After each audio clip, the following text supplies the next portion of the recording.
La editorial francesa Zulma acaba de publicar la traducción de la novela de la escritora puertorriqueña Mayra Santos Febres, Sirena Selena, vestida de pena, novela en la que nos introduce en el mundo de los cabarets, de los transexuales de Puerto Rico, mundo a menudo sórdido, pero donde la belleza, la feminidad y la sensualidad son norma. Y precisamente para hablarnos de esta novela y de su trayectoria literaria, Mayra Santos Febres ha sido tan amable de venir a nuestros estudios. Buenas tardes, Mayra. Buenas tardes, Jordi. Gracias por tenerme aquí. No, es un placer tenerte aquí entre nosotros. Permíteme que explique antes que nada que has nacido en Puerto Rico en 1966 y que empiezas a escribir muy pronto. Es cierto que ya a los 5 años tienes un lápiz en las manos. Eso es cierto. Mi mamá era maestra de español, mi papá de historia. Y como yo, para mí los libros siempre fueron un juguete, ¿no? Pues entonces siempre había libros en casa, siempre había papel, lápiz para pintar. Yo era una persona un poquito enfermiza. Cuando era pequeña me daban asmas y me llevaban al neurólogo y luego decían, pero ¿qué es esto? Ya está bien. Son las alergias, pero también hay otra cosa. Averiguaron que tenía como un asma emocional. Eso ahora le dicen empatía, qué sé yo, ni qué cosa. Y cuando yo me emocionaba demasiado no podía respirar. Así que yo misma empezaba a imaginarme cosas emocionantes y a escribirlas, ¿no? Y así fue como empecé a escribir. Ya a los 19 años empecé a publicar poesía, sobre todo. Venimos de un país muy musical, la lírica se me dio de una manera natural. Luego cuentos. Tengo que aprovechar que Radio Francia Internacional fue uno de mis grandes momentos en desarrollo profesional, porque le apostaron a un cuento Oso Blanco que yo me gané un premio Juan Rulfo temprano. Yo tendría menos de 20 y pico de años, 23, 24 años, y luego empecé a escribir novelas. Cuéntanos, Mayra, ¿cómo fue esa infancia? No fue una infancia normal, ¿no? No podías ir a jugar con tus amiguitos. Por varias razones, ¿no? Primero porque vivíamos en un barrio, en una urbanización, en donde mi mamá y mi papá, que eran los más negros del barrio, también eran los que mejor estaban económicamente, y era un barrio un poquito violento. Así que yo me crié bastante, a propósito, ¿no? Bastante despegada de los compañeros de la calle. Recuerdo, por ejemplo, estoy en Carolina, Puerto Rico, cerca de Los Mangles, en la urbanización Country Club, al lado de la laguna. Había mucha gente que venía de los campos y que estaba empezando a insertarse en el desarrollo industrial de la isla durante los años 70, sobre todo, que había muchas petroquímicas, muchas fábricas, y era ese cambio de lo absolutamente rural a una industrialización colonizada, no dependiente de los Estados Unidos. Mi madre había estudiado, ella había sido sirvienta, había sido enfermera, ahora finalmente era maestra. Y mi padre, que había sido deportista toda la vida, jugador de béisbol, de repente fue el director del Departamento de Recreación y Deportes del municipio de Carolina. Nada más y nada menos. Exacto, entonces había un carrazo y había una casa. Y nosotros, a mí me mandaron a un colegio de monjas dominicas, o sea que había una distancia de las personas con las que yo me criaba. Pero también estaba el asunto de que era una niña bastante frágil a niveles de salud. Y se esperaba de mí que yo fuera como mi padre, que yo fuera una jugadora de béisbol o de baloncesto, que corriera. Y no, era una cosa, daba pena. Yo tenía la coordinación de un cangrejo y no podía hacer lo que se esperaba de mí. Me gustaban los libros. Así empezó todo eso. Mayra, he leído que a los 15 años una maestra de español va a darte Sí. el espaldarazo de la escritura. ¿De qué modo influyó en tu futura carrera Es literaria? que yo nunca había visto una mujer así. Se llama Ivonne Sanavitis, todavía está dando candela por ahí, como decimos nosotros. Y era una mujer que a mí me llamó la atención desde que la vi. Tenía una maranta de pelo gigantesca, se ponía el lipstick mal, andaba con una cámara fotográfica. Yo había visto señoras o tan oprimidas por el trabajo que parecían las pobres, que no tenían alma, o señoronas, ¿no? Las mamás de mis compañeritas de la escuela de monjas. Yo nunca había visto una persona así, una mujer profesional, libre, mi maestra de español, además profesora universitaria. Y ella se dio cuenta, yo era muy tímida, ya no, yo me sentaba al final del salón y hacía como que atendía la clase de gramática, pero no estaba escribiendo. Y un día me quita la libreta donde yo estoy escribiendo cualquier cosa, obviamente poemas de amor a un niño que no me hacía caso. Entonces, que me acuerdo del nombre del chico, Azari se llamaba. Si nos está escuchando, un saludo desde París. Ya es muy tarde, querido. Entonces, una de las cosas que ella me quita la libreta y se da cuenta de que yo estoy escribiendo poesía y me dice, ¿de verdad que tú quieres hacer esto? Yo dije, sí. Y ella me dio 2 libros, me puso 2 libros en la mano. Trilce, de César Vallejo, esto era poesía, y Julia de Burgos, El mar y tú. Julia de Burgos es la poeta más importante que tenemos en Puerto Rico, una mujer también de una vida muy, muy azarosa, muy dramática, amante de un hombre casado que luego se divorció y no se quiso casar con ella, hijo de los presidentes de la República Dominicana. Ella, Ivonne, mi maestra, fue la esposa de Edgardo Rodríguez Juliá, un gran escritor y cronista puertorriqueño. Y entonces como que se cerró, ella me enseñó un camino que yo no tenía forma de conocer, y era el camino de las letras, de la literatura, de la vida y la obra, ¿no? Y con estos 2 libros en la mano, yo dije, no, esto es lo que yo quiero ser como. Y cuando yo sea grande, yo no sé qué voy a comer, quizá tinta, pero esto es. A los 15 años es como una esponja, ¿no? Estás Sí, abierto a todo. sí, cierto. Ya después no hay marcha atrás, me enamoré de la literatura. Te curas del asma, pero no de la enfermedad literaria, ¿no? Exacto, tal vez hice una transferencia de un mal a otro. Mayra Santos, vas a cursar un doctorado en la Universidad de Cornell, si no me equivoco, en Nueva York. ¿Nunca te pasó por la cabeza escribir en inglés?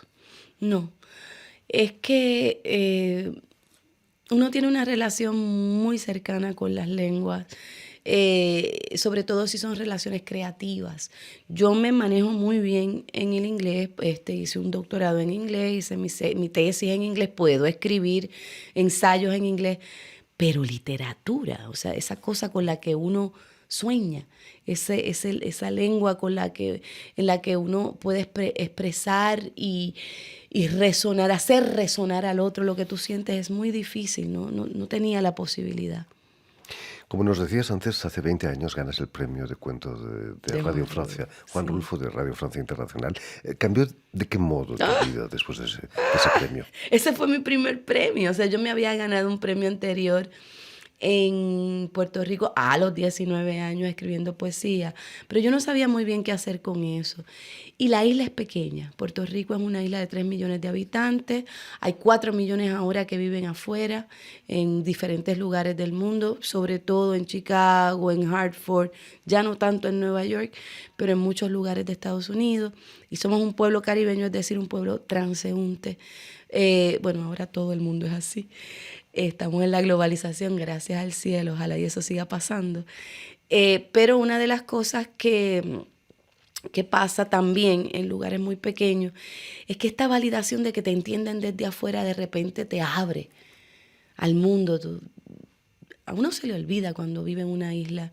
Otra vez doy gracias a Zulma por haberme traído esta vez a la presentación de Sirena Selena vestida de pena en su traducción al francés, porque ese premio, el de Radio Francia Internacional, a mí me convenció de que yo podía ser escritora y sobre todo narradora. Ya yo entendía la poesía y demás, pero narradora, que yo podía contar la cotidianidad de gente que vivía en un país del mundo casi desconocido que es Puerto Rico, y que otra gente podía conectarse con eso. Así que fue un gran premio. Volviendo a Sirena Selena vestida de pena, aquí tenemos el libro traducido al francés. La publicaste hace casi 20 años ya, ¿no? La publiqué en el 2001, es decir, hace 15 años, y fue cuando estaba la época del SIDA en Puerto Rico, empezaba a darse todo este susto del cáncer de los homosexuales, no se sabía cómo se le pegaba a la gente, nadie quería atender a un enfermo que venía con algo que se pareciera a un síntoma de la enfermedad. Los doctores no querían atender, los hospitales no querían atender, los dejaban a los enfermos todos en el área de la emergencia, no lo querían subir a ninguna parte de los pisos. No había ninguna legislación como las hay ahora. O sea, yo vi cómo fue antes y también vi, ¿verdad?, la enorme violencia que se desataba frente a niños o adolescentes que pudieran tener algún rasgo que fuera homosexual, o alguna niña también, como sus propios padres o la comunidad los marginaba y les pegaba. Y también vi cómo las travestis, que eran las peores de todas, eran las que recogían a estos niños. Y a través de su trabajo en los cabarets, ya que no se podía trabajar en casi ningún lugar si tú eras evidentemente gay, y sobre todo en Puerto Rico, como eran ellas las que recogían a estos niños y a través de los shows creaban todo un sistema de apoyo, porque una cosía, un niñito cosía, otro cocinaba, los mandaban a la escuela, ellas eran como las mamás de la tribu, y eso yo lo vi. Porque yo en esa etapa tenía un novio que me dejó por otro, pero que yo amaba profundamente, Moisés Agosto, y que se hizo activista del SIDA, y yo con él se hacía una revista, SIDA Ahora, en donde se ponía toda la información necesaria para salvarte la vida, cuando aparecieron las primeras AZT, las píldoras, donde podías ir a buscar información. Y entonces ahí fue que yo entré en contacto con esta comunidad. Me di cuenta que no había nada escrito, nada, ni reportaje, nada, ningún libro escrito sobre la comunidad. Yo lo hice y después dije, bueno, pero ¿qué yo hago con esto si yo no soy reportera? Pues hice una novela. Ahí conociste ese cabaret, el Danubio Azul. Sí. ¿Cómo es el Danubio Azul? El Danubio desapareció ya, pero era un chinchorro de mala muerte impresionante. A mí siempre me han gustado los bares de mala muerte, pero me encantan, me fascinan. Si es más del grande de un baño y caben 30 personas y una mesa de billar, ahí es donde yo voy a beber. Entonces, quedaba muy cerca de mi casa. Yo vivía en la Parada 18 y estaba recién llegada a la isla con mi doctorado. Lo había terminado a los 25. Y yo iba ahí. También porque allí se hacían reuniones del barrio, de la gente gay del barrio. Había un señor casado que tenía también una esposa travesti, y ellos eran los que corrían el Danubio Azul. Era tan mala muerte que estaba escrito el letrero con V. Decía Danubio Azul, creo que con ese también. Y allí se hacían shows travesti, una tarimita pequeñita con unas bombillas de Navidad y un reflector muy, muy, muy grave. Y las locas, las travestis, siempre estaban molestas porque el reflector les hacía ver la barba. Decía, baja esa luz, baja esa luz. Entonces bajaban la luz y cantaban canciones de La Bellonera, haciendo lip sync y además haciendo los famosos stand-ups. Estos monólogos maravillosos que en aquella época eran muy políticos y que fue la manera en que daban a conocer muchos de ellos lo que estaba pasando. Existió una Selena, una sirena Selena, tan bella, con esa voz maravillosa como tú la describes. Yo la vi. Un día yo estaba saliendo del Danubio, me estaba tomando hay un truco para hacer que las cervezas duren mucho en los bares de mala muerte y es tomárselas con sorbeto. Me estaba tomando en la botella, me estaba tomando una Heineken con sorbeto y veo, entra una Balushka, que sí conocí. Balushka entra, que él había sido aeromozo y entonces empezó todos los cambios de sexo. Y entonces pues lo botaron, ¿no? De la Lufthansa era él, aeromozo. Y entonces él entra y dice, mira, Mayra, ven acá, ven acá. Y yo salgo y veo a este chiquito con el pelo largo, negro, en una coleta, muy flaco, parece que se había metido no sé qué, y estaba cantando con una voz hermosa, recogiendo latas. Yo vi eso. Yo no sé si él se llama Sirena o se llamaba Sirena, yo no sé, pero yo vi eso y la imagen se me quedó en la cabeza por muchos años. Esta novela yo la empecé a los 23 o 24 y la terminé a los 28, o sea, fueron 6 años o 5 años de estar trabajándola porque era muy difícil, tenía que hacer mucha investigación de primera fuente. Sí, pero, por ejemplo, Marta Divine está basada en una persona, en una travesti muy famosa, Cristina, que luego se hizo una activista del SIDA muy fuerte. Balushka existió, Rudy, la casa de Rudy, esa casa yo fui muchas veces a hacer investigación. Claro, yo lo que iba a hacer era ayudarla a ella a coser lentejuelas mientras ella me contaba la vida. Pantoja existió, Luisito Cristal existe. Muchas, los personajes principales no. Y el centro de la novela es ficción, pero toda la ambientación es histórica. Hablando de lentejuelas, cuando describes las largas sesiones de preparación, vestido, maquillaje, ponerse la peluca, es como un ritual que podría parecer al del torero cuando se viste antes de la corrida. Es cierto, Jordi, yo creo que has dado en el clavo, ¿no? Es una transformación, es esa identidad privada, que tú dejas de un lado para asumir otra, para acometer, como dice Borges, ¿verdad? Aquel que va a acometer un acto cruel y terrible tiene que comportarse como si ya lo hubiese cometido. Eso lo dice Borges en El jardín de los senderos que se bifurcan. Y a mí me gusta mucho esa frase y la recuerdo siempre porque eso es. Yo vi y participé en muchos de esos actos de transformación. Me dejaron verlo porque si no yo no podía escribir la novela y yo no me lo quería inventar. Así que yo vi esa transformación y es una cosa impresionante, porque de verdad que te borran la cara, usan un pancake bien rojo y sobre eso ponen otra capa de polvos más translúcidos que te borra la faz, te la borra completamente. Y luego, como si fuera un pintor, exactamente como un pintor, van poniendo acentos de luz acá, te van dibujando los pómulos de nuevo para que no tengas la cara tan ancha y la tengas más femenina. Las cejas le ponen mucho corrector para volvértelas a arquear más arriba. O sea, te dibujan la cara de nuevo, los labios, todo. Es una cosa impresionante esa transformación, como debe ser la de una persona que va a cometer la muerte frente a una bestia sagrada, ¿verdad?, que es un toro, que no es tan solo un animal. Hay que entender cuando uno está parado al frente de un animal así de majestuoso a que tú te estás enfrentando. Es un ritual definitivamente, como puede ser un ritual enfrentarse a la calle, que es un gran animal que te quiere devorar y tú tienes que ir dispuesta a cualquier cosa. Violencia en la calle. Sí, en todas las calles. Pero para las personas más vulnerables, o sea, hay que entender que lo que te da el dinero o lo que te da la posición social es protección, básicamente. Tú vas en un carro cerrado, a una urbanización cerrada y te mueves en unos espacios cerrados.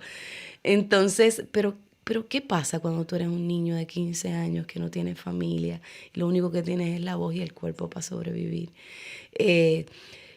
Nosotros sabemos, ¿verdad? Y estos son cifras de UNICEF y de montones de organizaciones internacionales, que la explotación sexual a los niños y sobre todo a los niños de países y de sectores pobres es inmensa, en los orfelinatos, en la calle, en las escuelas, en las mismas casas. Y de eso es de lo que estamos hablando en Sirena. Sin embargo, yo no quería escribir una novela de víctimas. A mí no me gustan las víctimas, nunca me he sentido como una. Sí, sobre negociaciones para sobrevivir.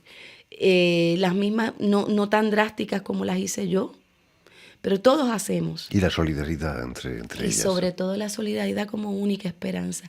Aún cuando sea con una persona que tú no entiendes y que tú ves muy diferente, a fin de cuentas nos parecemos más de lo que nos diferenciamos. Y esa generosidad natural que surge cuando tú ves a una persona que sufre, de quererla ayudar, es, yo creo, que lo que hay que seguir fomentando a niveles políticos y a niveles literarios, la traducción de los códigos del otro. Cuestión porque Hablar de uno es muy, además de ensimismado, bastante aburrido. Yo la verdad es que me aburro mucho conmigo misma. Por eso es que siempre estoy buscando otras realidades y tratando de entenderlas. Y por muchas razones en el Caribe yo podía sentir que el travestismo no estaba tan lejos de todos nosotros. Yo como mujer me pinto y me visto para el mise en scène de être féminine. También me pasa como mujer negra, o sea, en el Caribe, que son países de mucha afrodescendencia y de mucha población muy diversa, sigue siendo el modelo tratar de parecerse o a los Estados Unidos o a algún país imaginario del norte, ¿no? Porque tú te lo imaginas. Quiero ser como los españoles, por ejemplo, pero la España que tú conoces es la que tú has visto en televisión, no la que tú has visto de verdad. Cuando tú vas a España y ves lo que pasa, descubres otra realidad que es mucho más cercana a la tuya. Así que ese travestismo racial, ese travestismo cultural, ese travestismo de género, es algo que muchos de nosotros vivimos, no tan solo las travestis. En fin, pues todo eso y mucho más lo tienen en Sirena Selena, vestida de pena, que ha sido traducida aquí en francés por la editorial Zulma. Muchísimas gracias por haber estado aquí con nosotros. Julia, ha sido un placer. Si quieres volver a escuchar íntegramente este programa o verlo en vídeo, porque hoy la radio se puede ver, lo puedes hacer en las redes sociales, en YouTube y en nuestra página oficial RFI en español. Permíteme también dar las gracias a Christophe Bernet, que ha estado detrás de los cristales a cargo de la realización de este programa, y también saludar a nuestros telespectadores, porque tenemos telespectadores que nos siguen en América Latina a través de la cadena Canal U de Montevideo. ¡Qué bien! Muchísimas gracias todavía, Mayra, y mucho éxito aquí en Francia con la novela. Muchas gracias.